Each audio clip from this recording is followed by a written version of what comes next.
زہرا زہرا یا زہرا۔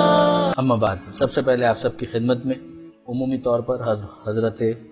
حجت کی خدمت میں خصوصی طور پر ولادت باسعادت حضرت امام محمد تقی جواد علیہ السلام کی مبارکباد۔ پروردگار عالم سے ابتدائی میں دعا کرتے ہیں کہ وہ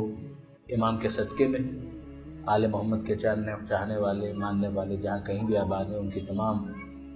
حوائج کو دعاؤں کو اپنی بارگاہ میں قبول فرمائے۔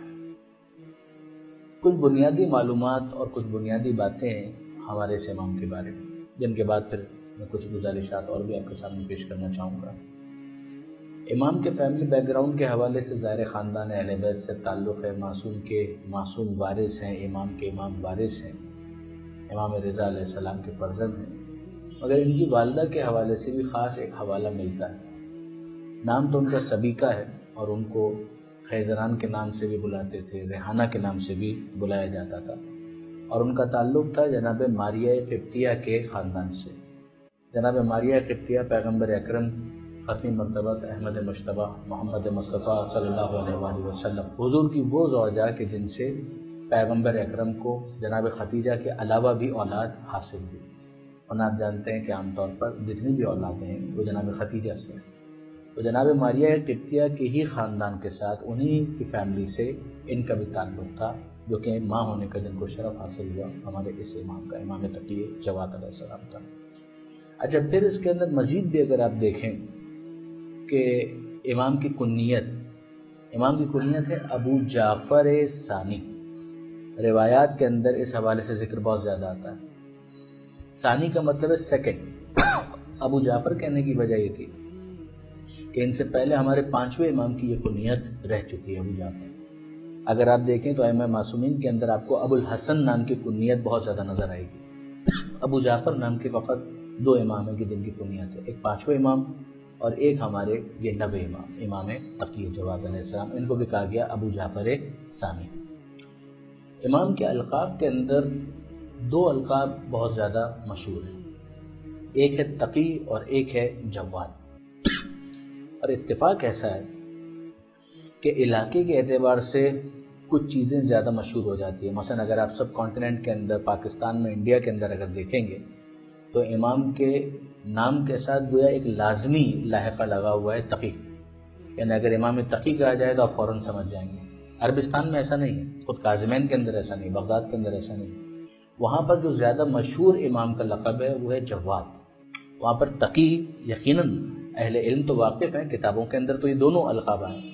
مگر وہاں پر اگر آپ دیکھیں گے تو جواد زیادہ مشہور ہے، اور یہاں سب کانٹیننٹ میں اگر آپ دیکھیں گے تو امام کا جو مشہور لقب ہے وہ تقی ہے۔ امام کی زندگی انتہائی مختصر ہے، 25 سال، یعنی اگر آپ 14 معصومین میں تلاش کریں تو سب سے کم سنی کی زندگی جو ہے وہ ہماری شہزادی کی ہے، خاتون جنت حضرت فاطمہ زہرا سلام اللہ علیہا کی، 18 برس، جسٹ 18 ایئرس۔ لیکن اگر اماموں کو آپ ساتھ میں شامل کریں اور جناب سیدہ کو اس فہرست میں نہ لیں تو پھر اس کے بعد آپ دیکھیں گے کہ سب سے زیادہ کم ایج وہ ہمارے اسی امام کی تھی، امام تقی جواد علیہ السلام کی، جسٹ 25 ایئرس۔ ان کے بعد پھر اگر آپ دیکھیں تو امام حسن عسکری علیہ السلام جن کی ایج ہے 28 سال، تو یہ 25 اور 28 انڈر 30 کے حساب سے اگر آپ دیکھیں تو یہ 2 امام، 9ویں امام اور ان کے بعد 11ویں امام، اور پھر انڈر 20 اگر آپ کاؤنٹ کریں تو صرف ایک ہے جناب سیدہ،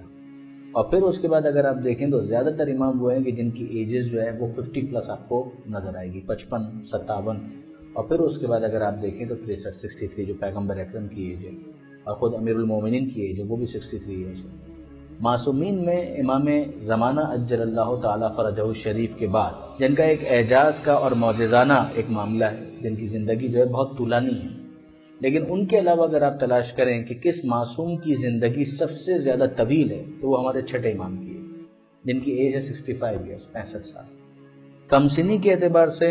اماموں میں یہ امام 90 امام، معصومین میں جناب سیدہ، اور یہ امام اور 11ویں امام جو 30 کے انڈر ہم کو نظر آتے ہیں. اللهم عجل وليك الفرج